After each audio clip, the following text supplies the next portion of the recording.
출발합니다. 이순신 리더십 버스 출발합니다. 안녕하십니까? 저는 기사 김은석입니다. 네, 안내양 이부경입니다. 네, 이 버스는요. 이순신 이야기와 함께 이순신의 유적지를 돌아보는 버스입니다. 실제로 매달 셋째 주 금요일에 사단법인 이순신 포럼에서 운영하는 버스인데요.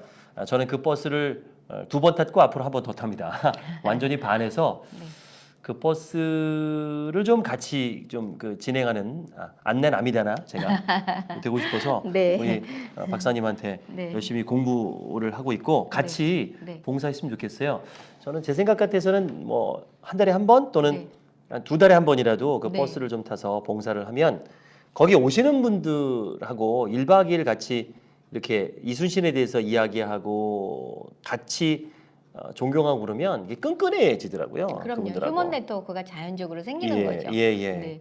이순신 장군도 보면 네. 결국은 우리가 이순신 장군만 얘기를 하지만 네. 그분 곁에는 아주 훌륭한 파워 인맥들이 그러니까. 네, 있었고 그런 휴먼 네트워크를 잘 활용해서 서로 협업하고 네, 소통하고 예, 이렇게 함께 하셨던 것 같아요. 예. 오늘의 이야기는 저도 몰랐던 건데요. 잃어버린 이순신의 보고서라는 주제로 이야기를 합니다. 잃어버린 이순신의 보고서. 이게 언제 알려졌냐면 선조 수종실록에 네. 실려. 그 전에는 없었는데 수종실록에 이순신 장군이 생각지도 못했던 장계를 올린 게 이제 드러났는데 그 장계가 뭐냐? 우리가 알고 있기로는 선조가 계속 부산을 치락을 했을 때 이순신 장군이 끝까지 안 한다고 했던 걸로 알고 있어요. 네. 근데 그 얘기를 하기 전에 선조가 먼저 제가 부산을 치겠습니다라는 글을 네. 올렸는데 그게 어떻게 된 건지 잃어버렸어요. 잃어버린 거야. 네. 나중에 그게 밝혀져서 수종실록에 지금 들어간 네. 거 아니에요. 네. 그러면 이순신 장군이 돌아가신 다음에 수종실록을 만든 거니까 그렇죠. 그 이유가 아닌가 싶어요. 네네네. 어디가 있었나 그 장계가. 그러게요. 그 역사가 완전히 바뀔 수 있는 건데 네. 그 장계가 제대로 네. 갔으면 네. 그러면 왜 선조가 그러면 그래 쳐 했을 때는 이순신이 안 쳤느냐 그 얘기 조금 이따가 네. 해드릴게요. 네. 자, 선조 수종실록 1597년 1월판입니다. 통제사 이순신이 급히 건의하기를 명나라 사신이 이미 사신으로 갔다 왔는데 흉악한 적들은 계속 변경에 틀어 앉아 여전히 기회를 엿보다가 쳐들어올 생각을 하고 있으니 참으로 더없이 통분할 일입니다. 신은 수군을 뽑아 거느리고 부산 근처에 나가 주둔해 있으면서 적들이 오는 길목을 막고 한번 결사절을 벌려 사무친 치욕을 씻으려고 합니다. 오, 이 나간다고 써 있어요. 지금. 네. 나간다고 자기는 네. 나가서 지휘할 일이 있으면 급히 회답 지시를 내리기 바랍니다. 이 지시를 안 한 거네. 나는 그쵸. 간다 그랬는데 네. 본인이 지시를 안 하니까 네. 이제 그리고 왜 지시를 안 하시지? 그리고 뭐 지시가 떨어져 가니까. 네. 근데 한참 있다가 요시다 얘기 듣고 손조가 네. 그런 거 아니에요? 사실은 정상적이라면 네. 이런 장계를 올리면 장계를 보고 그렇느냐 그러면 나가서 쳐라 아니면 말아라. 뭐 이런 명령이 근데 이렇게 하는데 손조 성격에 치지 말라 그러겠어요? 예, 그렇게 해야 되는데 예. 이렇게 장계를 쓸 적에는 이미 정보를 다 수집을 해서 네네네. 이제 이순신 장군 치러- 어떤 분인데? 네, 치러 가겠다 예. 하는 그런 것이 이제 결정이 되는 거죠. 네. 그런데 이제 우리가 알기로는 그 선조 임금이 이제 들은 정보에 의하면 결국은 이제 요시라 이중간첩 요시라에게서 들은 거지만 네. 들은 정보에 의하면 갓도 기요마사가 1월달에 쳐들어온다고 하니 다시 전쟁을 일으킨다고 하니 부산포에 나가서 적을 맞아서 싸워라 이렇게 이제 지시를 해서 그것을 이순신 장군이 아니되옵니다. 지금은 나갈 때가 아닙니다라고 얘기를 해서 선조 임금이 나를 무시하고 예. 명령을 어겼다. 근데 가도 기요마사가 나타났잖아요. 나타났죠. 나타난 거잖아요. 네, 나타났는데 나중에 보면은 이제 그 날짜에는 오지 않았었죠. 이미 와 있었던 거예요.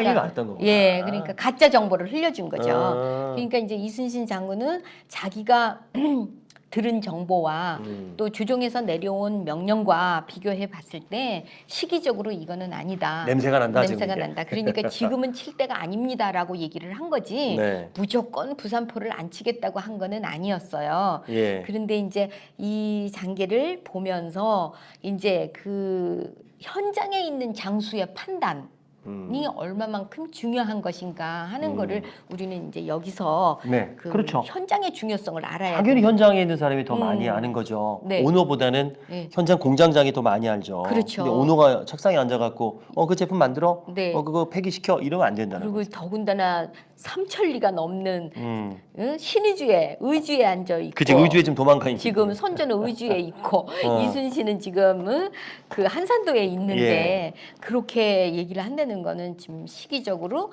그러니까 골든 타임이 아니라는 거, 이 타임이 안 좋다는 거 그거를 얘기하는 거였어요. 그래서 손자병법에 이런 글 있잖아요. 예, 구변편에 보면 네, 군주의 명령이라도 받지 말아야 할 것이 있다. 네, 맞습니다. 그러니까 그 아무리 임금이라도 그 현장의 장수가 판단해서 이건 하면 안 된다 하는 건 안 해도 죄가 안 된다는 게 손자병법에 있거든요. 그러니까 이순신은 지극히 그 당당하고 정당하고 올바른 방법으로 군사를 지금 운영을 하는 거예요. 그런데 이제 선조 임금께서는 이제 화가 나셨죠. 이걸 네. 뭐 영모다 뭐 이렇게 영모다까지 이제 해서 자. 거의 이제 이순신을 죽이려고 이제 생각하는 거죠. 뭐 거기에는 그 심리적으로 질투심도 있을 테고, 그다음에 이제 또 자기가 잘 하지 못하니까 그런 열등 의식 같은 것도 있을 테고, 그래서 내 명령을 무시하고 임금을 업신여겼다 하는 죄로 이제 끌고 이제 의군부로 잡아 올라간 거죠. 그래서 이것이 잃어버린 이순신의 보고서가 왜 잃어버렸는지 나 제대로 보고만 됐어도 이런 일은 없었지 않았겠는가 하는 아쉬움도 좀 남아 있지만 뭐 하도 전쟁통이다 보니까 그 장계를 가지고 가는 사람들이 뭐 죽을 수도 있고 또 일본한테 잡혀갈 수도 있었던 거고 여러 가지 그런 상황이니까 뭐라고 말씀은 못 드리지만 이런 장계가 있었다는 거. 그래서 그 이순신은 정말 그 어떤 환경에서도 겁내지 말고 당당하게 소신껏 네, 하는 그런 모습들이 이런 데에서 나타나지 않는가. 여기서 이제 제가 또 설득 박사잖아요. 네. 그러니까 리더가 네. 계속 우기는 거예요. 네. 그럴 때 이제 빠져나갈 수 있는 방법, 네. 그냥 빠져나가기보다는 설득할 수 있는 방법을 좀 알려드리겠습니다. 예를 들면 리더가 실수를 했어요. 그러니까 본인은 실수한 게 아니야. 근데 예를 들어서 그 우리 대한항공 사태처럼 네. 뭐 자기 조카나 뭐 이런 친구가 실수를 했어요. 그래도 오너가 나타나서 사과를 한번 해야 되는데 네. 내가 왜 사과를 해? 네. 내가 뭘 잘못했어? 네. 걔가 잘못한 거지. 걔가 하면 되는 거지. 네. 근데 오너가 나와야 되거든. 네. 그럴 때 안 해. 야, 니네들 알아서 해. 네. 내가 홍보팀장이야. 네. 이거는 사과를 하라고 얘기해도 잘릴 것 같고 그렇죠. 직원을 하면 네. 안 하면 나중에 언론이 난리가 나니까 너 이 자식 그것도 못 먹어? 잘릴 네. 것 같고 어차피 네. 잘리는 상황에서 네. 어떻게 할 네. 것이냐라고 이제 누가 물어보길래 네. 나 같으면 그렇게 하겠다. 어차피 이거는 사과를 하게 하는 게 중요하잖아요. 네. 그렇죠? 네. 그렇다고 무턱대고 안 하겠습니다라기보다는 아마 이순신 장군도 아마 전쟁이 아니고 조정에 있었으면 이렇게 했을 거예요. 네. 충분히 저도 그 회장님의 마음에 동의합니다. 네. 그리고 회장이 나가실 필요 없습니다. 네. 저는 그렇게 생각합니다. 네. 그런데 맞아요. Yes, but. 그런데 지금 저기 언론사 저는 인정을 안 합니다. 그들이 말도 안 되는 얘기를 하고 있습니다. 네. 근데 언론사들이 저렇게 얘기를 하니 네. 이게 저는 동의하지 않습니다. 네. 장기적으로 봤을 때 고객들이 또 그 언론사 말을 믿게 되니 네. 회장님이 정말 좀 저는 슬프지만 네. 그래도 나오셔서 네.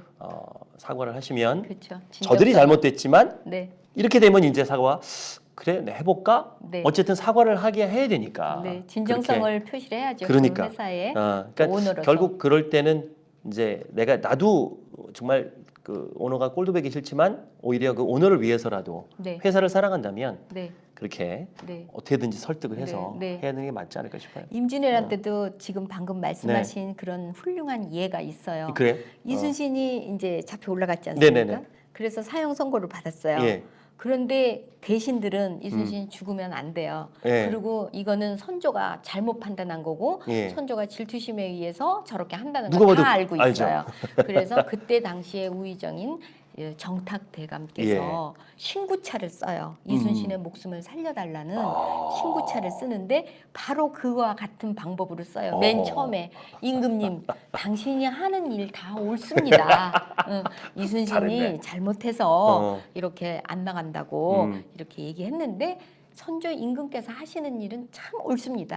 그러나 임금께서는 백성을 사랑하고 생명을 사랑하는 그런 마음이 하야 없이 넓기 때문에 이순신에게 네. 그런 은혜를 예. 갚도록 기회를 주시는 기회를 것이 어떻겠습니까? 해서 신구차를 써요. 예. 그래서 선조 임금이 그 글을 읽어보고 마음이 바뀌어서 그쪽에서. 그러면은 백의종군을 해라. 해라 하고 목숨을 살려주는 거예요. 그래서 글 그 덕분에? 정탁 대감의 그 신구차는 예. 세계에서 제일 넘버원 변호문. 그러네. 네, 변호문으로 손꼽히고 있어요. 저는 그 글 몰라요. 근데 네. 여기 저- 난중에 오. 이 책에 신구차도 나오고 그렇구나. 정탁대감님도 나오는데 예. 정탁대감님은 이제 예천 사람이고요. 네네. 아주 훌륭한 태계 이황 선생님의 그런 후계자 후계자라기보다는 이제 그 제자이기도 한데 그 유성룡 대감과 함께 이순신을 참 많이 변호하고 그 직언 목숨을 내걸고 그 소신이지. 소신껏 직언을 한 그런 게 이제 선비정신이라고 우리는 알고 있는 거죠. 예. 예, 그래서 지금 방금 설득 박사님께서 설득하는 방법을 알려주신 거 이미 예. 우리 조상님들은 쓰고 계셨네. 다 쓰고 계시고 아. 420년 전에 또 그런 이순신 방법으로 장군을 이순신이 살렸네. 살려내고 그래서 했던 게 이제 정탁대감의 신구차라고 이제 그렇습니다. 우리는 알고 있습니다. 그렇습니다. 이렇게 아무리 음. 리더가 네. 그렇게 주장을 해도 소신을 갖고 네. 현장에 있는 사람이 아니면 네. 아닌 거거든요. 그렇죠. 럴 때는 네.